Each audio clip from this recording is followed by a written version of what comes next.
जोड़े कर चरणों में झुकाया माथा।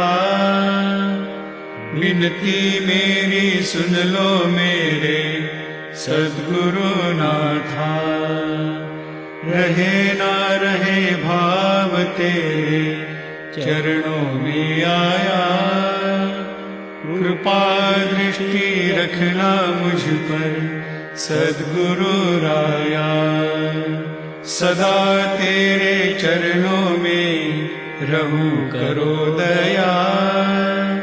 करो दया प्रभु दे दो चरणों की छाया। स्वीकार करो सेवा मेरी तू काहे कहता।